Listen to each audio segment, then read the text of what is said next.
Welcome to the Retro Hack Shack. I'm Aaron Newcomb. Every once in a while, I'll get a piece of technology that I find somewhere and thinking it'll make a great repair video if it's not working, but I don't know because I can't test it. I bring it home, I plug it in, I turn it on, and everything works just fine. But it's still a really cool piece of hardware that I want to show off on the channel and share with all of you guys.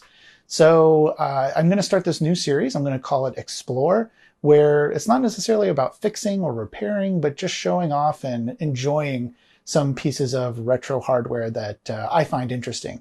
And I've got one of those for you today. But before I get into that, usually leave this till the end, but I just want to thank everybody for subscribing to the channel. And if you haven't subscribed yet, hit that subscribe button now. At the end of the video, maybe give it a like. All right, so I've got some really cool equipment here today that I want to play around with a little bit. And it's this. It's the HP Omnibook 800 CT. You can see it's a very small form factor. We'll get into just how small in a minute, but it has a hidden feature that I find just adorable. And so we're going to take a look at this right now on the Retro Hack Shack.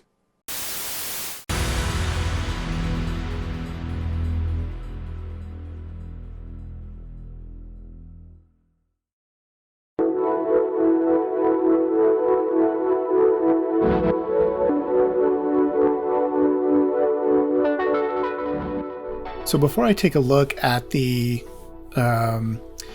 this particular laptop, I wanted to just kind of look at what this range of laptops was like back in the day, because there was three different Omnibooks. There's lots of different Omnibooks, but there was three in particular in this range that came out. The first one was the Omnibook 300, as you can see here on the HP Computer Museum website. This was a 386 machine with a 9-inch monochrome VGA display with 16 shades of gray. Make your own joke there. So you can see here the first one came out, this Omnibook 300 came out in 1993 for $1,500, and 386 with the monochrome display. So now if we take a look at the next one that came out was the Omnibook 600. Came out in just a year later in 1994, and this is already running a 486 DX4 75, which is much faster than that 386 processor that was in the 300. And they upgraded the display to a TFT display, which can do color and all sorts of things. So this is pre Windows 95, so this probably ran Windows 3.1. In fact, I think I can see it in this picture here if we take a look closely. There's the picture. It definitely looks like Windows 3.1 there. But let's take a look at the model that I have. So here's the 800. It was released in 1996, and now we're already into Pentium. So from 93 to 96, we've gone from 386 to Pentium. And this came out with a fairly fast Pentium processor. We're not even talking a Pentium 60/66. Those first ones that came out are a 100. This thing went up to a 166 megahertz Pentium processor, and the display got a little bigger as well. So it's the same size as that 600, but it got a little bigger. So that's pretty remarkable. And this would have been post Windows 95. So you can see in the image there, it came with Windows 95 pre-installed, I'm sure. And it's just remarkable the progression that this went through in just 3 short years. So let's take a look at what some magazines said at the time when this came out. This was the earliest magazine article I could find from 1996 when this came out, and they were previewing various notebooks, they called them, the notebook class of laptops. And there were several here. There was some from HP, IBM, Toshiba, Compaq. Anyway, you can see a couple of things here. When this first came out, the price on this new class, if you will, or upgraded class of what they were calling notebooks was pretty pricey. So these things ranged from $4,200 all the way up to $5,000 for these laptops. So it's pretty expensive. And but it seemed to get pretty good reviews, at least in this article, for being very lightweight. Now, when I picked this thing up, I wouldn't necessarily call it lightweight, but at this time, this was a lightweight laptop, and that was important for people that were traveling around doing business and trying to use this on a daily basis. I found another article, and you can see that the author here is describing how thin this particular laptop is and comparing it with some other ones that were out at the time, like the Compaq Armada. In fact, I'll show you a comparison of a Toshiba Satellite that I have. You can see here the difference in the size between what was just came out about a year previous, what would be a very common laptop, I think, which came out in 1995, and then this Omnibook 800, which came out a year later, and you can see the form factor is getting smaller and smaller. One other thing that is mentioned here, and this was fairly common for the time as well, for people wanting to get really small laptops, was that they did not include CD-ROMs. CD-ROMs had been introduced, a while back. Many of the newer laptops, the bigger laptops, were including CD-ROM drives at this time, and this one does not. However, there was an external CD-ROM that you could buy and connect to this, and in fact, I went ahead and bought one on eBay as soon as I learned that there was one available, just to kind of complete the set here. At least it's one way to get programs on and off or load some games that you might have laying around on CD. In fact, just as I was about ready to release this episode, that drive came in the mail, and you can see what it looks like attached to the system here. I was able to get Civilization 3 loaded on the laptop, even though it took up almost all my storage. And this unit doubles as a portable CD player that you can use to play audio CDs. It runs off of battery and works really well. All right, so now let's go ahead and take a closer look at the laptop itself. So let's just take a look at the Omnibook 800 CT. Just looking at it from the outside, it's got a few scuffs. It was at the bottom of a bin when I pulled it out, stuck under a bunch of other stuff, so that's no surprise. In fact, I thought it when I first looked at it, before I saw the logo, I thought it was maybe like one of those VTech kids laptops or something like that. But it looks pretty cool. It's got these little wavy designs here.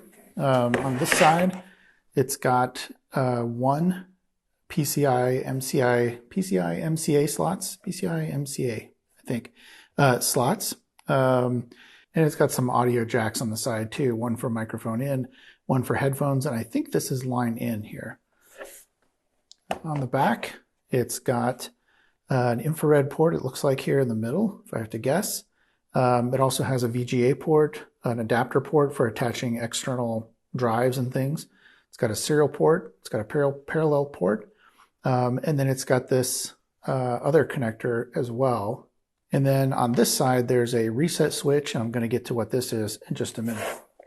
On the bottom, it's got this little thing that you can slide out. I'm assuming this was for, you could put like your business card in here or something like that and shove that back in. A little template there. And it's also got this little slot on the bottom, which is for the, looks like it's for the memory there. And it's got a 32 meg memory card in there.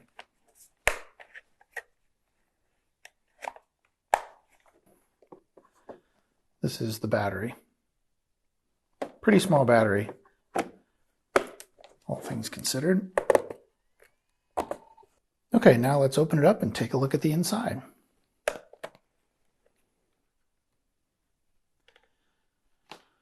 So it looks pretty good on the inside, designed for Windows 95, Pentium MMX Intel Inside sticker, which is really nice. Again, it has this little template thing, which I'm assuming you could use to switch out. If you had special programs that use the F keys, you could switch out this template for a different template, and make it a little easier to remember what the function keys did for your particular program. Overall, it's in pretty good condition, though. All I had to do was wipe it down with a paper towel, and that's about it. The keyboard is small, but it's pretty much full size. I could type on this without any issues. The keys don't feel very small, but of course the ones on the sides are shortened or more narrow than they would be normally. The function keys are also quite small. Everything's kind of pushed in, but it's actually a very comfortable keyboard to use. If you think about the, what is it, the 60% keyboard or something that people use nowadays, that's probably about the same size. So let's go ahead and turn this on with the on-off button, which is interestingly one of the keys itself instead of a button on the side or somewhere. But let's go ahead and turn it on and see what we get when we boot it up.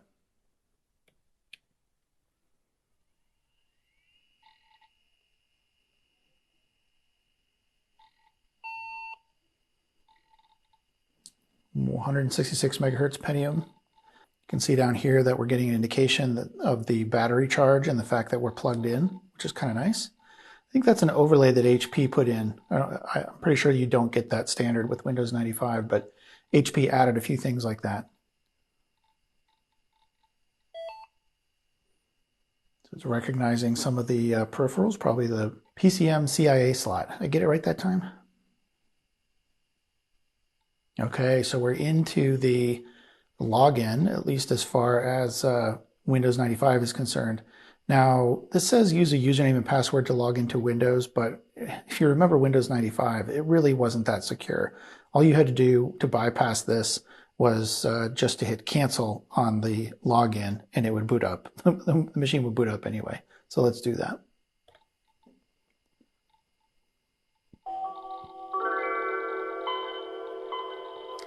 The Windows 95 startup sound, very classic. So this is going to boot for a little while, but you may be wondering at this point, how do I control this thing without a mouse? And perhaps you've noticed the little button over here with the mouse symbol on it. This was really the only reason I bought this particular laptop when I saw it, was for this feature. I couldn't believe it when I saw this. I had never really seen one of these Omnibooks like this. So this was new to me. Maybe you remember this, but basically you hit that button and you get your mouse. There it is.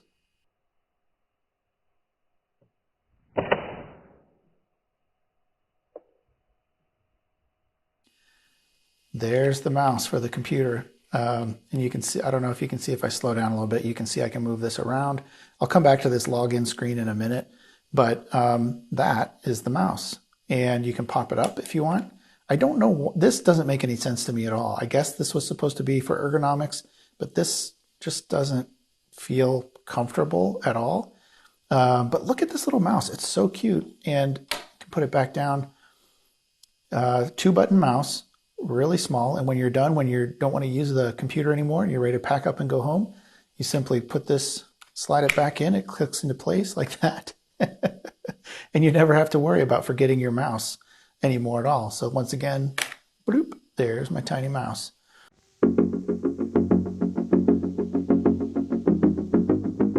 So let's just take a look at the laptop, see what kind of software is on here. Maybe we can figure out where this came from. So I mentioned that there's this COE login here. Now I worked for HP for a little bit, and I remember COE as the kind of the network, the HP internal network.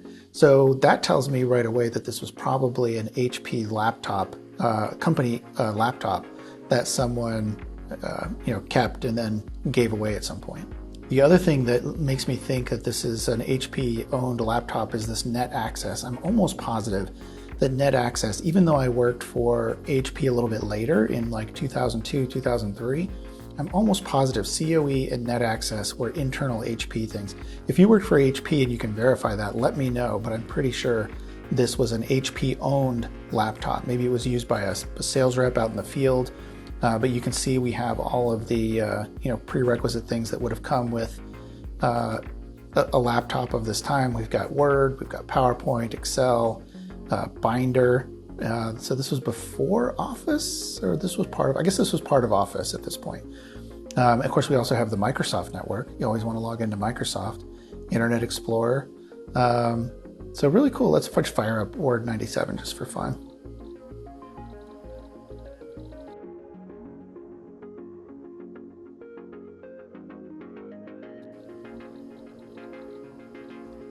There we go. It actually loads really, really quickly. And like I said, the keyboard is very functional, very usable rather. I'm typing at an angle though, so you're gonna have to excuse my typing. But yeah, I can type really easily. Keys are a little sticky. There we go. But yeah, that's Microsoft Word. We can go into File here and see if any of these files are still on here. You can see here there's a work directory down here that maybe tells me that there was, this could have been a, yeah. So it looks like there's going to be files missing because this would have connected to a network drive on HP's network. And then, work files and things were supposed to be stored there. But still, it's pretty cool that that's still working anyway. The other thing that's odd to me about this mouse is, no, I don't want to save the document. There's no optical part to this. The mechanism is inside that makes this mouse move around. So I can lift the mouse up. There's no ball, there's no infrared. I can lift it up and make the mouse travel across the screen without doing anything. But of course, you would probably, since you're used to a mouse, you would use it in a traditional fashion. But it's just funny to me that you can lift this mouse up and move it all around, and there's nothing internal to the mouse to track it. All the tracking is done inside the computer via this connection here. Connects to a sensor in here that actually tracks where the mouse is. And looking at the install programs, again, there's all these COE things, COE apps, docs, etc., etc. Again, I'm pretty sure these were internal to, I guess this would be HP at the time. Quick View Plus for Windows 3.1. What? Oh, there we go. Quick View Plus. Anybody use Quick View Plus back in the day? Under Omnibook, though, I noticed there's this little QB mouse control down here. So this icon matches the icon on the actual laptop. So let's go in there and see what you can do from QB mouse control. Or OB mouse control, I guess it is, for Omnibook. It looked like a Q. OB mouse control. So this is all that this brings up, is you can either have this unaccelerated, or you can use the control panel settings. So that's not very exciting, but it's interesting that they had this utility specifically for this built-in mouse. And here's the InfoNet apps, which is really interesting. So these must have been, a lot of these must have been internal, I'm guessing internal HP sites and things that you could go to. There's HP libraries. Let's just check out what this, see if the HP stock still works. Oh, nope. There's some software I can't find. This was probably loaded on the network drive. And of course we have our dial-up services here in case you wanted to connect to the internet. Here's AOL. Let's just fire up AOL and see what it does. Welcome to AOL. Who remembers this setup program? Unable to find your modem. Sorry. So this really does feel like a work PC. I mean, other than Office, there's really nothing else loaded here. And just doing a search of the hard drive, looking for, maybe some interesting images that might be left on here from whoever used this, I really can't find anything. The only thing really left on this laptop from a software perspective is this order form, I assume ORD form. And if we open that up, this is actually an HP phone calling card, not a business card ordering form. So you would have of course had to have your HP card that you could so that you could use the long distance, the HP long distance account when you were calling people. So that's pretty funny. So it almost feels like this laptop was set up for somebody, ready to go, ready to give to the next employee or whatever. It's been imaged or whatever, and then it was just left like that. I mean, it doesn't really look like there was any data on here. So maybe this was sitting on a shelf waiting to be given to an employee at some point and just never ended up happening. Let's see if we can load some software on here and take a look at how the screen looks and how it reacts, and more importantly, can I play Doom with this little mouse? So now the question is, how do I get the software actually on the laptop? As I mentioned before, there's no CD or floppy drive, although those could be added externally, but I don't have those now. So not only how do I get Doom on the laptop, but also if let's say the hard drive wasn't working, what would you do? So the first thing I want to point out is the fact that this does have, as I mentioned, PCMCIA slots, and there's a little slider over here so you can eject that and pull it out. And this is a network card. This is a Xircom 10 base T network Ethernet adapter. And so I can pop that back in, and I happen to have this online as well, which is the adapter for that card. So if the hard drive didn't have an operating system on it, how would you even start to do this, even though we have that PCMCIA card in there? Well, let's boot up and take a look at the BIOS.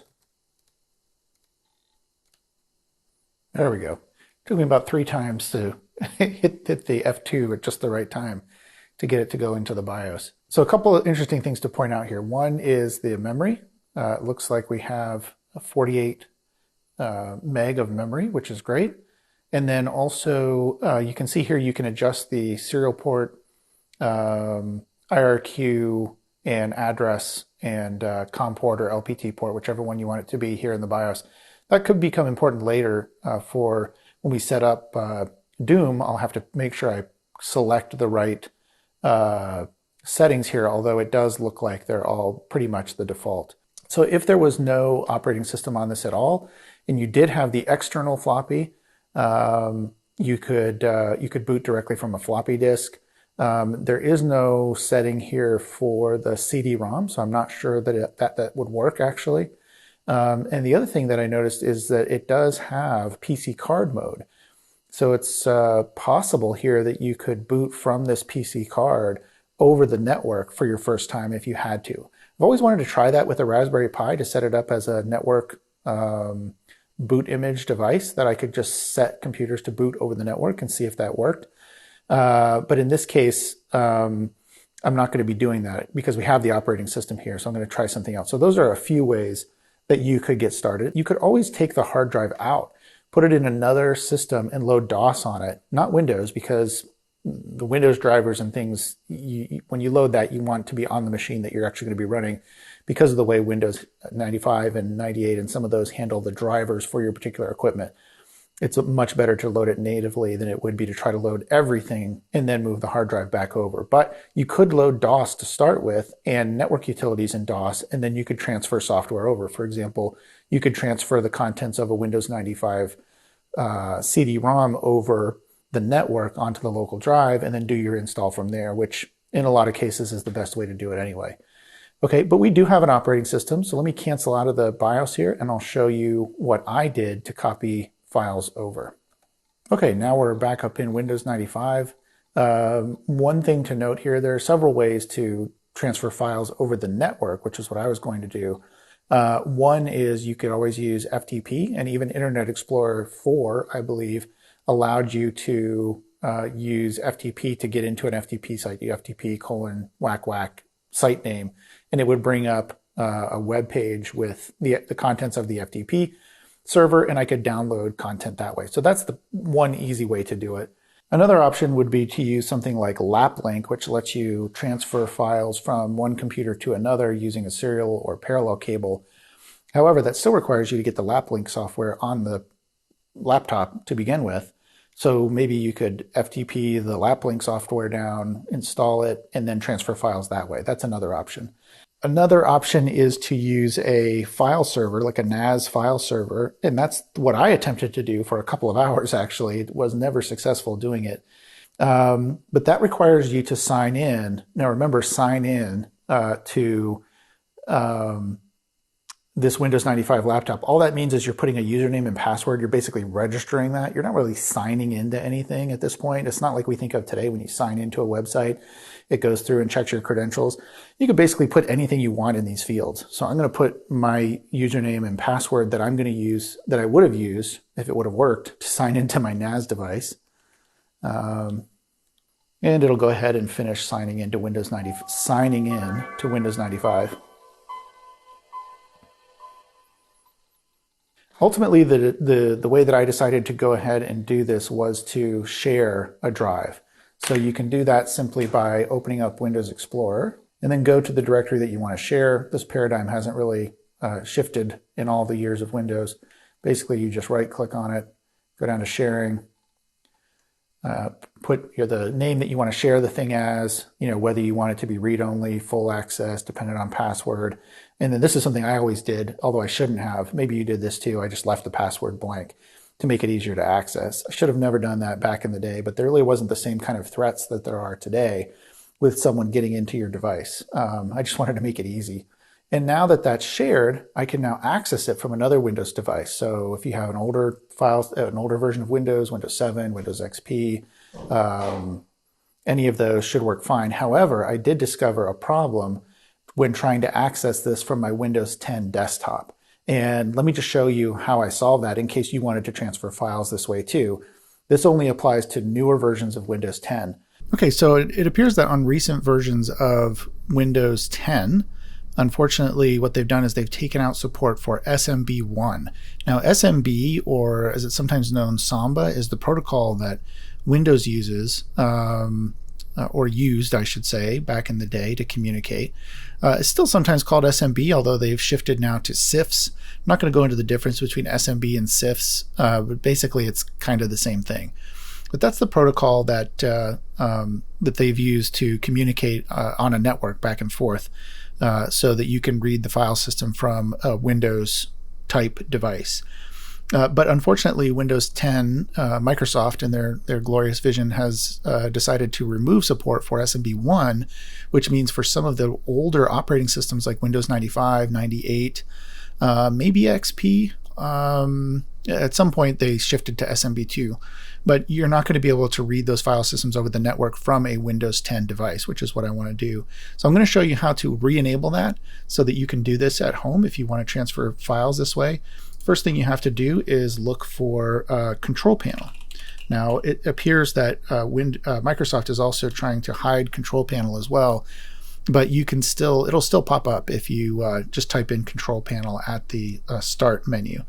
And then you need to go to Programs, and then you'll see this turn Windows features on or off. You can click on that, and it will give you a whole list of features that are either on or off. And if you go down here to you'll see one that says SMB 1.0 CIFS file sharing support, and you can click on the client, which is all you need in order to, in this case, access that drive remotely. You're not serving up a file system, you're actually just going to access it remotely. And so to do that, you just need to make sure this is checked. Once you say OK, it will ask you to reboot, which you'll have to do. And then when you get back into Windows 10, once it boots back up, you should be able to access that drive. So let's just see if I can do that now. So one thing I didn't go over was how to get TCP/IP up and running on Windows 95. Probably not worth doing at this point. You should be able to look that information up online. It's not very difficult.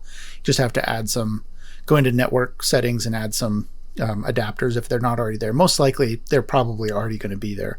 But in this case, that's all running. I have an IP address on my network, and I have shared that C drive. So if I just go to / and the IP address of the laptop,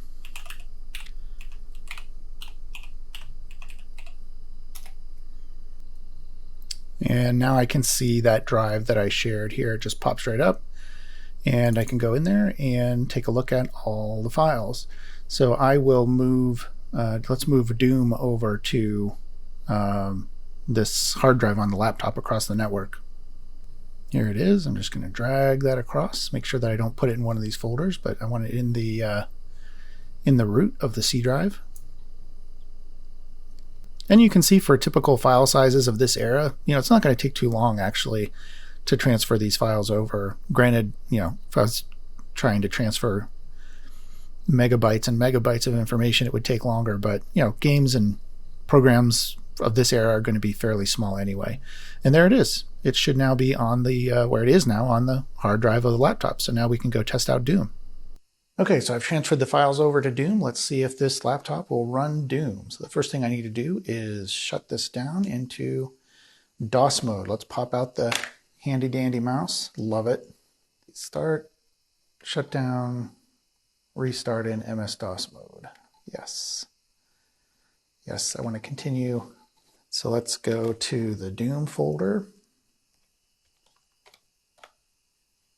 And I'm going to run the setup program to let Doom know that I've got a mouse and what audio settings it should use.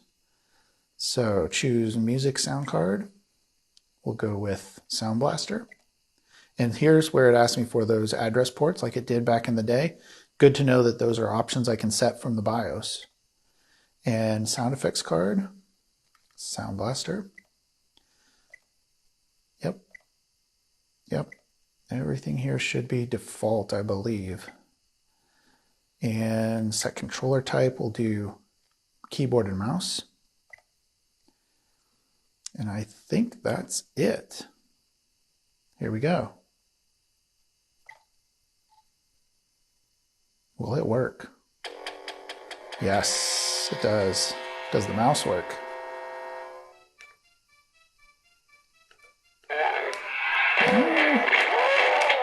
I don't see the mouse working. Let's try this again.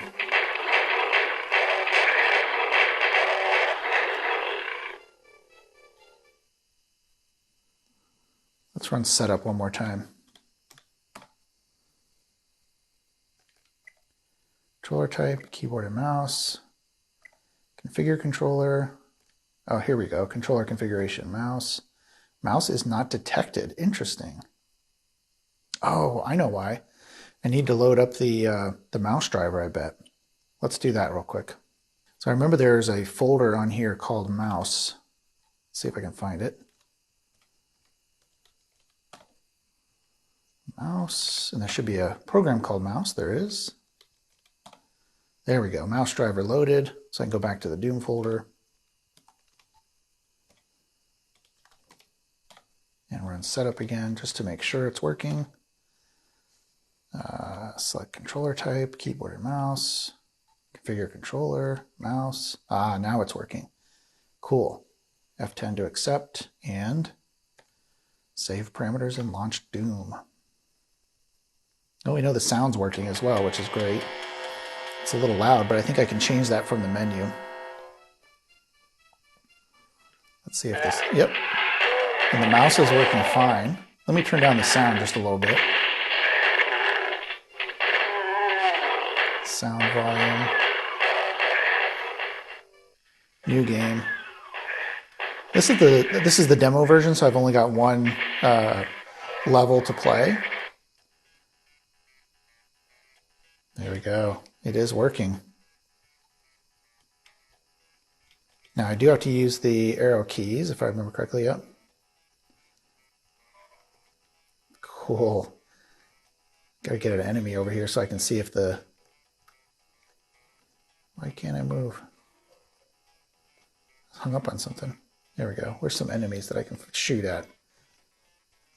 Ooh, armor. Thank you. Now I should be able to open this, right? Yeah. Oh, there we go. I have to say, actually, this little mouse, it's easier than using the keyboard. I can move it around. Now, being stuck on this track, essentially, means that it's, I don't know if I'd want to use this only, but it is possible. I'm just using the mouse now. It's too frustrating. So I think I'd rather do a combination of mouse and arrow keys. I think that's a lot easier. But can you run Doom on a Omnibook 800 laptop from 1995 or 1996? Yes, you can. Works great. No problems.